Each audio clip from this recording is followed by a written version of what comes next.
Oh, it's really good to be here. It's an honor to be the first, on day 2 for sure.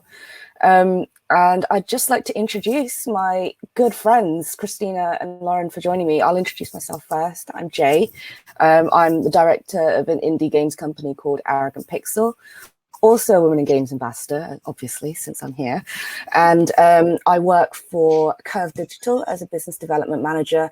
And I teach on a games design course at the University of West London. So that's me in a little nutshell. Which one of you would like to introduce themselves first? I'm not gonna do you want no volunteers? Lauren, Lauren, go first. Right. Me first. Okay. No. Hi everyone. Yes, I'm Lauren. I'm the host of She Plays Games, if you recognize my voice. And then I am also the social and content lead at Into Games, helping people get their jobs in the games industry.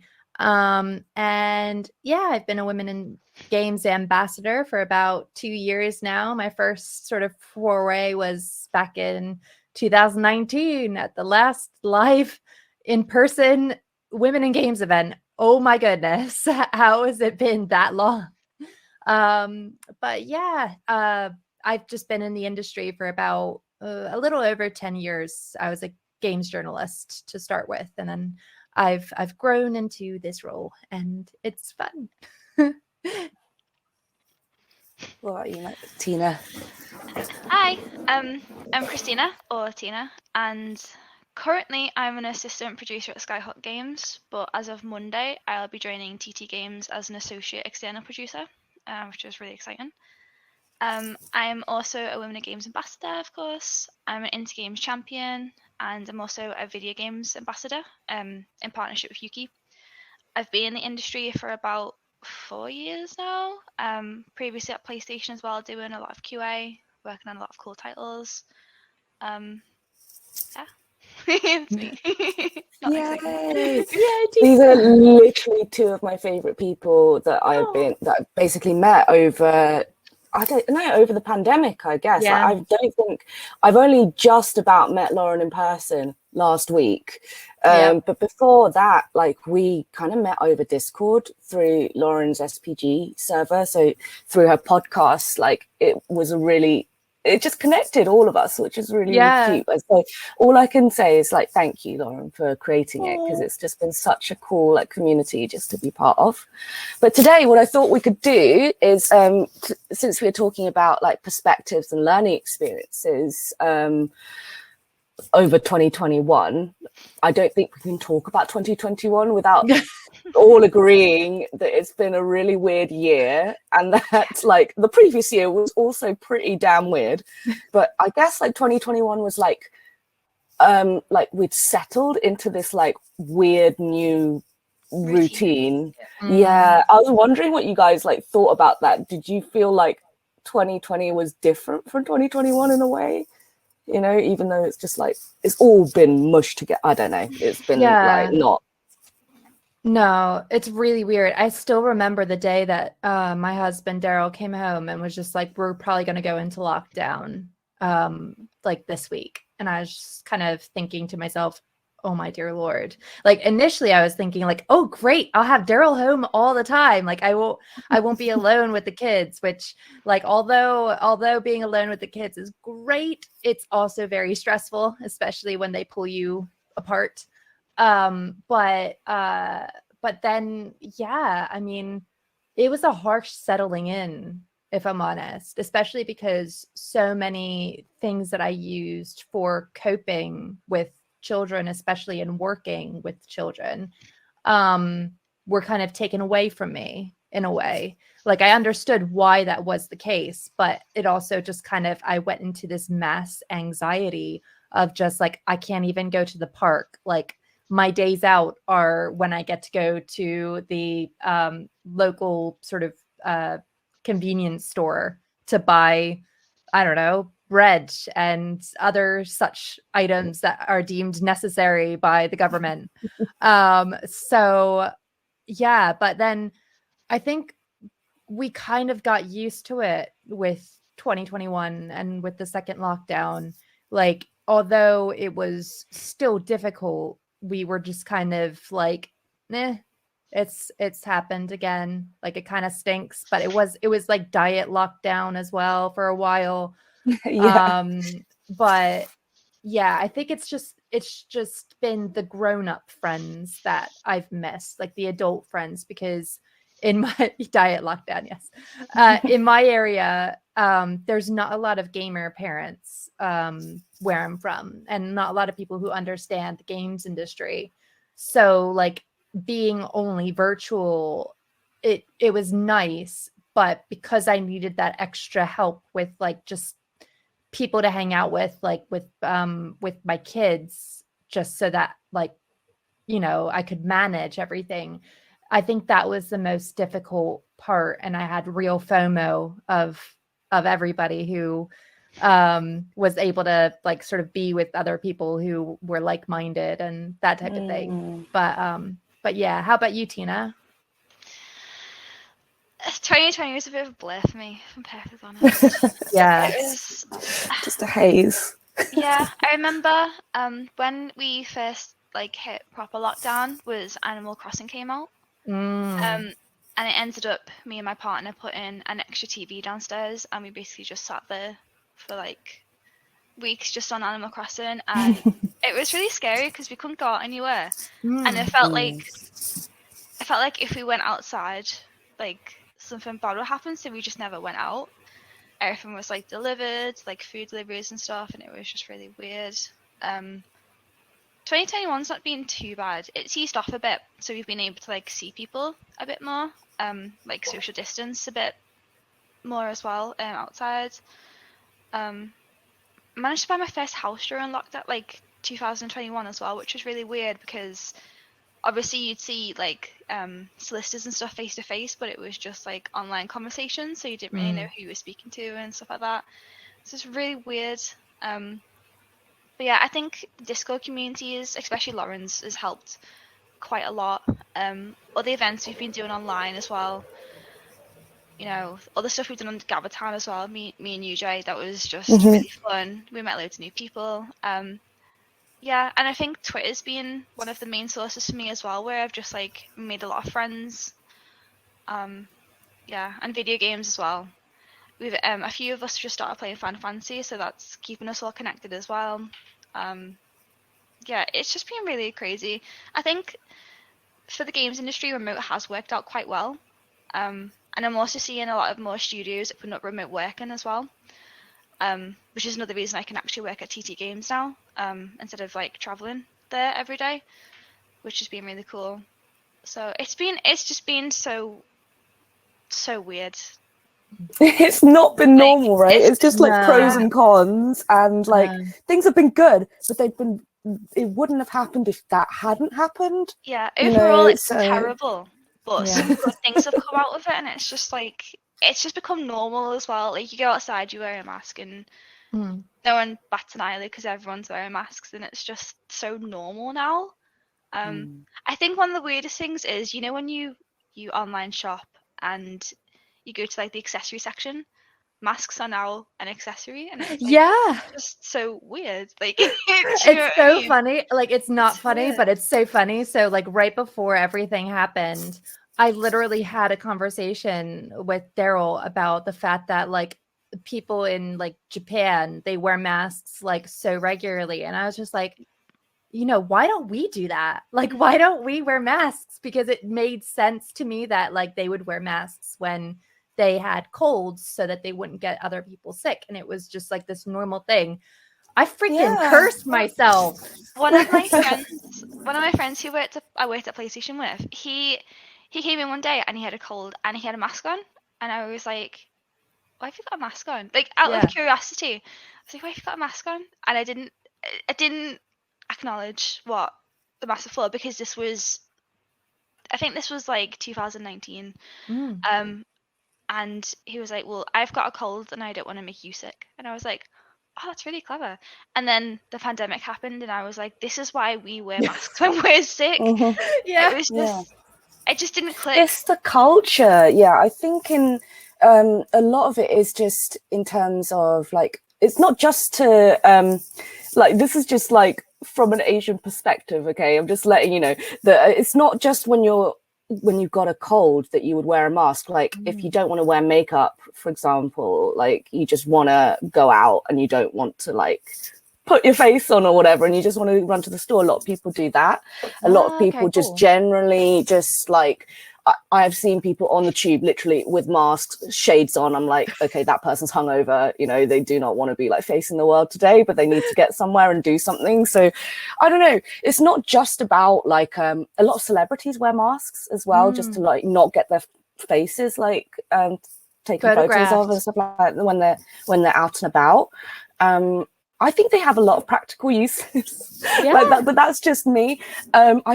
I'm so used to it also, like going to Korea. And to be honest, like since the SARS endemic, a lot of people when they're traveling, you know, in airports have been wearing like full hazmat suits, to be honest, like passing through. So I don't know. It's just like, I don't feel like it's like a terrible sacrifice to be wearing masks, but I don't know, it's become very political. That's the problem. I think it's just sort of like, oh, you shouldn't wear a mask because it's so bad for you, and I was just like, but it's just a piece of fabric, and it just means that you're like catching, you know, all droplets that would be spraying out otherwise. You know, surely it's better than, you know. But anyway, before this becomes like a massive PSA, wear your damn mask. Yeah, but I just love that in the comments as well, is that people have been using masks as like their style, you know, just to like incorporate into like their everyday outfits. I've been a bit lazy with it, to be honest, but I have seen like awesome masks out and about, and I'm just like, oh god damn, I wish I'd like made a bit more of an effort today. I love the one with if you've seen Taylor Swift, I think it was Oscar de la Renta. It was some event that she was doing where she had like this flower gown, and then she had a matching flower mask. Oh, I want it. Just Googled it and it looks boss. I want it. I want it. Yes. That is cool. But anyway, sorry. Yeah, no. It's cool. I mean, just the fact that like our lives have changed so much, and yet like it has become so normal. Tina, I think you need to come back onto the tab, darling, because I think the video is like kind of, I think. Oh, am I back? I can hear you definitely, but I can't see your video. Oh really? I can see your video. Really? Or it's just on my side then, possibly. Okay, that's just me. Don't worry. No. It's all good. As long as it's being recorded, then it's all fine. I wanted to talk about like we talked about working during the pandemic, like and socializing during the pandemic also. How have you found like reaching out and making new friends? Like, have you found socializing easier virtually than you have done in person? That's probably like, for me anyway, I'll start. I actually find it a lot less scary approaching people when I'm behind a computer, to be honest, because I can like, I don't know, I can construct my message like sort of in my, because sometimes when I'm like talking to people in real life, like I do this in real life, I'm just like, what am I going to say to this person? Oh yeah, maybe I shouldn't say it that way. No, maybe I should say that first and then do that. Like I do this when I like meet new people, which drives me a little bit mad sometimes, but like online I can do that, and you know, from the safety of like them it not being real time. So for me, it just takes the anxiety out of it a little bit. But I don't know what it's like for you. Are you guys like huge socialites in like real life? I think I'm a bit quieter in real life than I am online. I definitely found it easier to make a lot of friends online this year and last year. There's also that fact that you can say if you are talking to someone on Twitter and they send you a DM and you can't remember their job, you can click on their profile really quick and then just be like, oh, how's work going in the studio? And you can just sort of like, you know, just get everything ready for what you want to say and what you want to talk about. And it's a bit harder in person because if you forget something, if you forget a name, or if you forget, you know, a job title, or if you forget like a location, it's a bit harder. You have to be like, sorry, where are you from again? Like and stuff like that.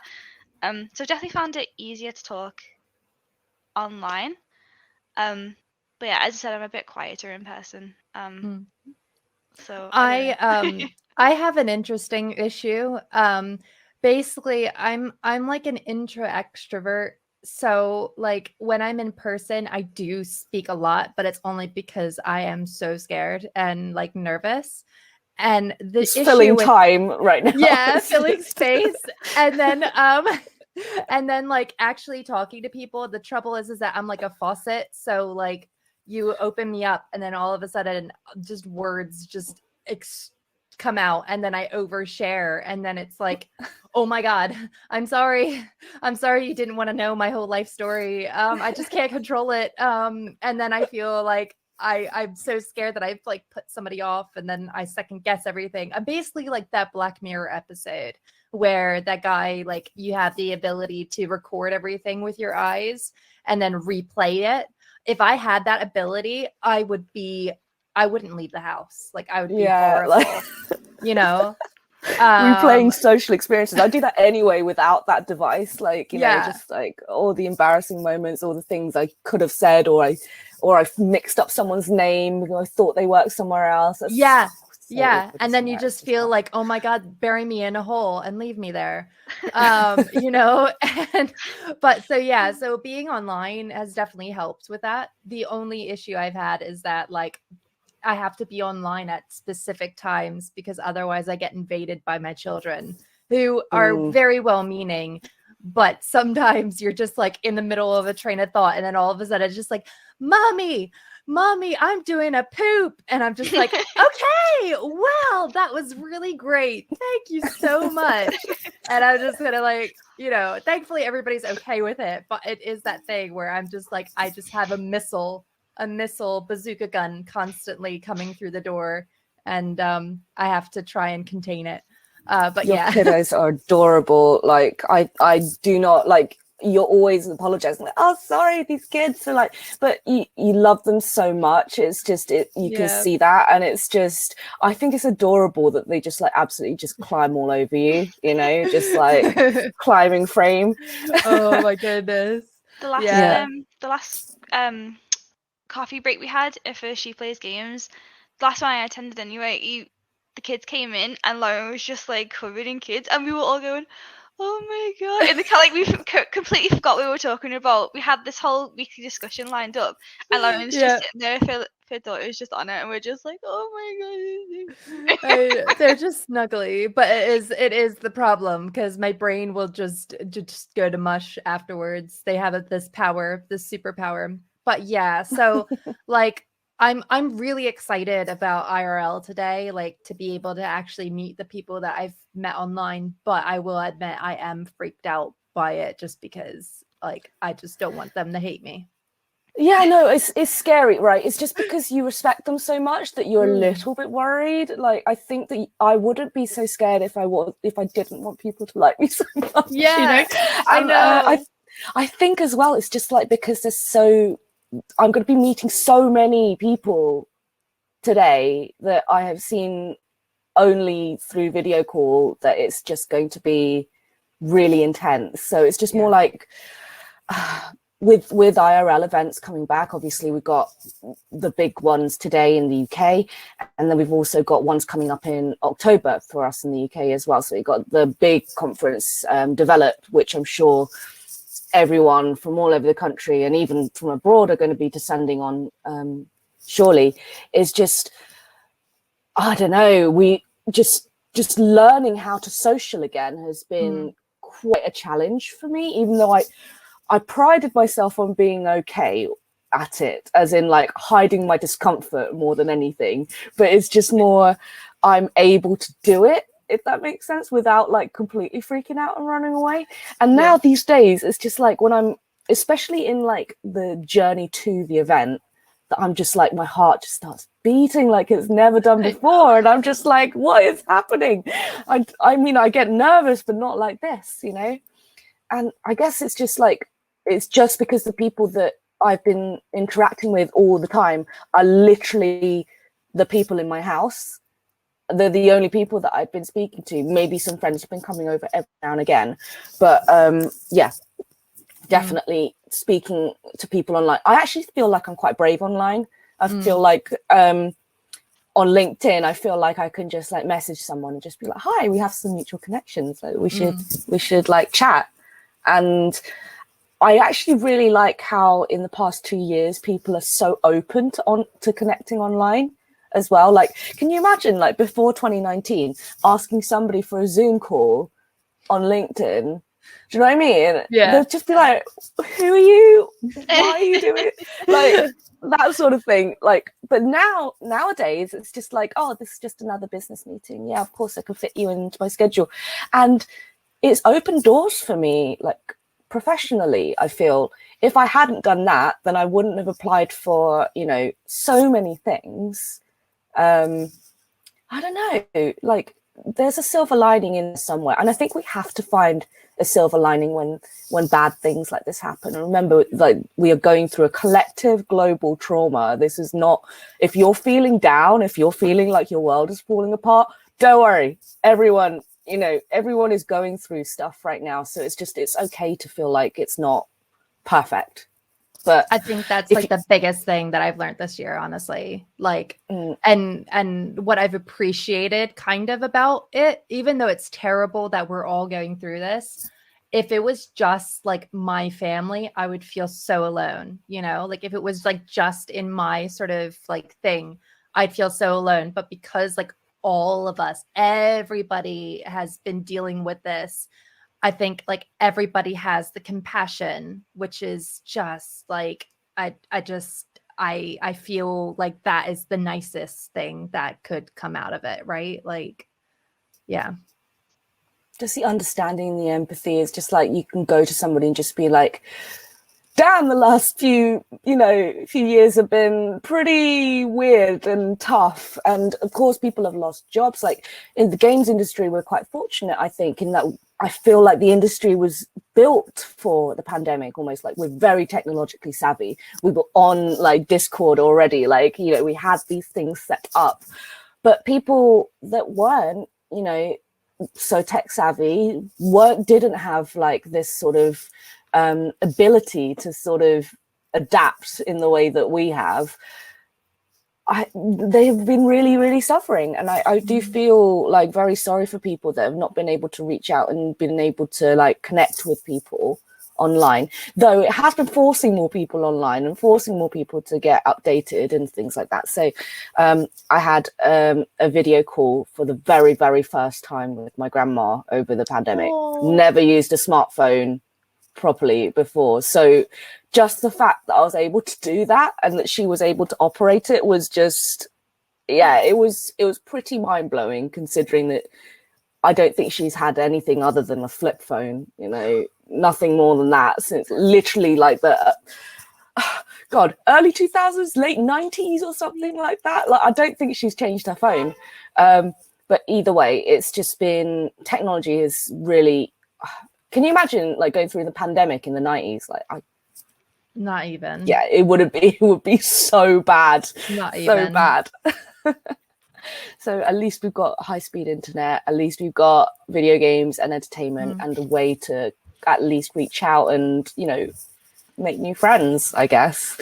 Yeah, I think that as well, like working during the pandemic has definitely changed. And like you said, Tina, that you being able to find a job, you know, over the pandemic, that you could choose to be at such like an amazing studio, right? That might have been out of your reach before if there wasn't a remote position available.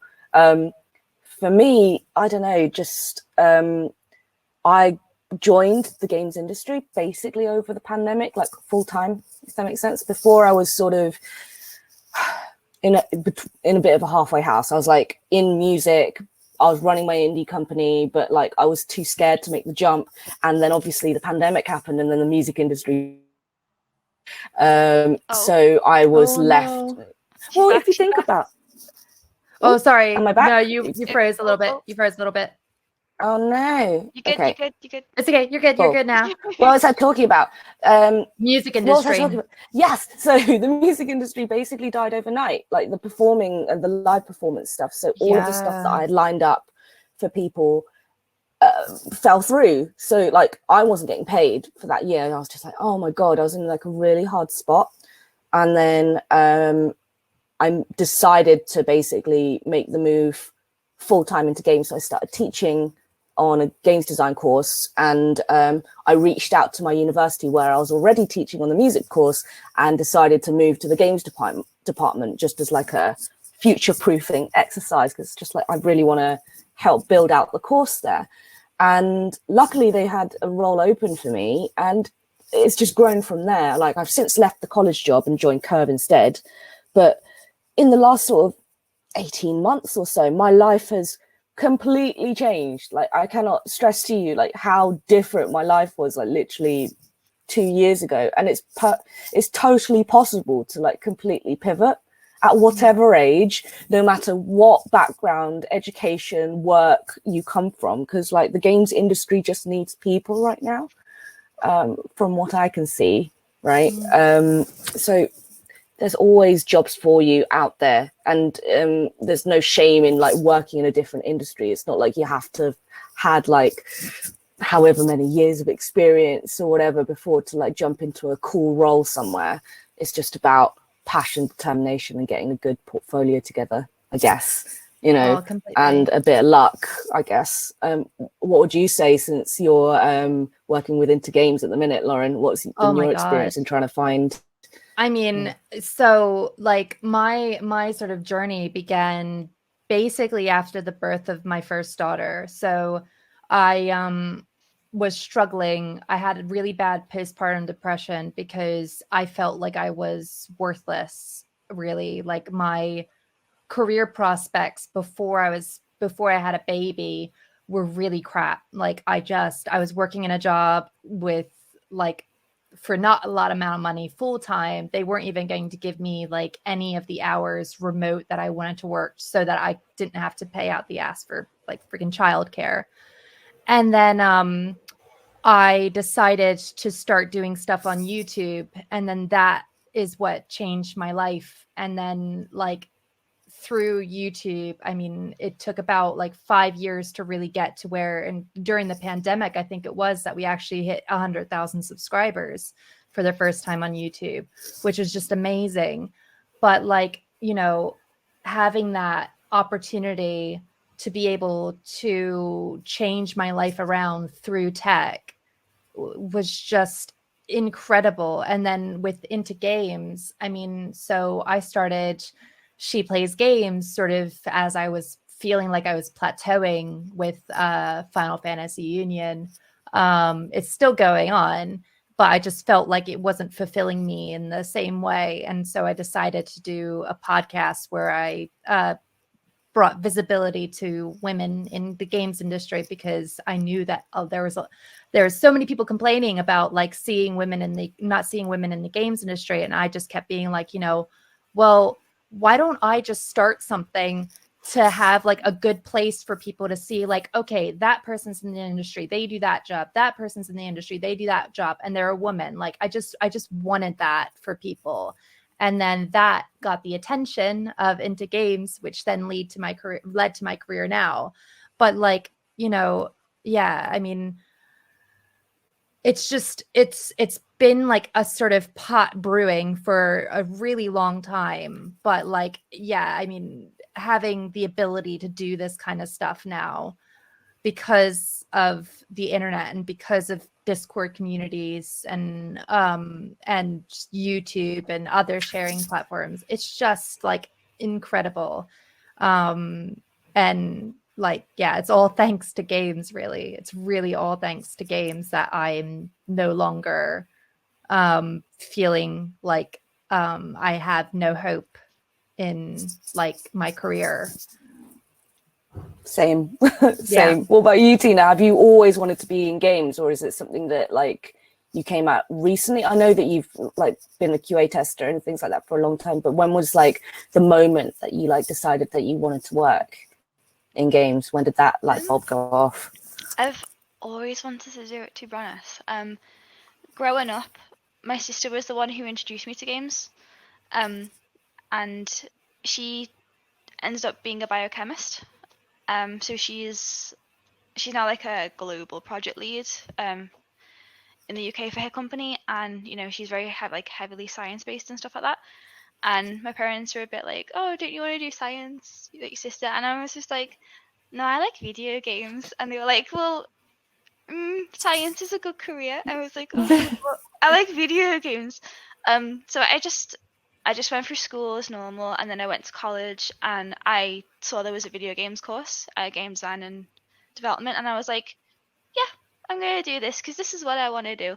And I didn't actually think I would get a career out of it, which was really weird. I knew there was, you know, a career for games, but I just didn't know the extent of it. And we only briefly learned about QA a little bit in college. It wasn't like the games industry itself wasn't very talked about. There wasn't, oh, hey, you can go into QA or production or localization or release management. I didn't know any of this. And it wasn't until I ended up working in CEX, which is a games and tech store. And then from that, I went to Games Direct Limited, which was like a game dispatcher. They sold stuff online. So it was all like games focused, but it still wasn't the industry. And then I think it was like 1 a.m. I was looking for jobs because I'd just been made redundant. And then I was like, do you know what? I'm going to apply for this job at PlayStation and just hope for the best. And I'm probably not going to get it because it's PlayStation and it's really cool. And it'll be my first ever job in the industry. And I ended up getting it. And I was just like, wow, I can actually do this. I can actually, you know, be in the games industry. On my first QA day, I did cry though because I was like, I can't do this. This is so hard. Oh. And then I was like, you know what? I can do this. This is fun. This is what I really want to do. But yeah, I've always just been, since very little, I've always wanted to do it. I just didn't know it was achievable. So yeah, it's about knowing there's the option, right? Exactly. It's just being aware that there is some, like, some people just love video games and they have this vague idea that they want to be involved in that. But it's just like, if you don't like set like a role, it's like you can be a fireman or you can be a police. Like, you need to like model these roles, you know, for kids so that they can be like, I want to be that when I grow up. And Exactly. Yeah. I think that that's really cool that you have always wanted to be in the games industry. I wish that I had like maybe found it sooner, or that I had realized sooner that this was my true calling, because I was like, I wasted so much time. But no, I mean, it's just like, for me with video games, it's like, I'm just aware that like time's like coming to a close. So I just like will wrap shortly, but just, for me, video games have always been like in the background, just something that I found a lot of comfort in. I considered myself a gamer, but not somebody that like really like was like hardcore into it, right? I just like making stuff and like making games like with my partner and stuff like that. And my friends at Arrogant Pixel were just, that was just like, that felt like being in a band to me. Like I've been in and out of bands like all my life, and it just felt like this group of people, this like ragtag bunch of, you know, misfits that would like get together and just like make a cool product. And it felt so romantic and so cool to me. And I just wish that I had found that a little bit earlier, or I wish that like if I had dedicated my entire like educational career to like video games, like where would I be with my skill set like right now? But I don't think I would regret. No regrets. Let's not live with any regrets in terms of that. But like, we're here now. We're here like representing women in games, you know, at their global conference in 2021, so crazy. virtual conference. And we have, like, despite all the odds, we are now friends. And I'm sure that we're going to continue chatting afterwards and just being like, oh my God, that was cool. So I'm sure that everybody's just getting to a stage where people are comfortable like connecting online. So I just really encourage everybody to just reach out, get on the networking app and get on the chat roulette. Just be brave, you know. Join communities as well. Exactly. What I'll do is you should also join the amazing She Plays Games server, but also the Women in Games Discord server as well. If you are an ambassador, you get like a special role and you've got your own space and things like that. But both communities, we're just so well connected with each other. Like members of the She Plays Games communities, a lot of them are in the Women in Games server and vice versa as well. So yeah, you'll probably see us hanging out there. And if you want to chat, then please do reach out. We won't bite. We are literally the friendliest people ever. And oh yes, and Tina, sorry, plug. Tina's book club is like amazing. I'm sorry, I'm not the most avid reader, but you guys like pick like the coolest stuff. So if you guys are into books, Tina's your gal for that. Yay, Charlie's. Yeah, awesome. Thank you. And slight plug for me, I'm having a documentary night at the end of the month, this month on SPG as well. We're going to watch a documentary together. So excited. Yeah, please, nice. Like, join us. Nice. Yeah. I think time is up though.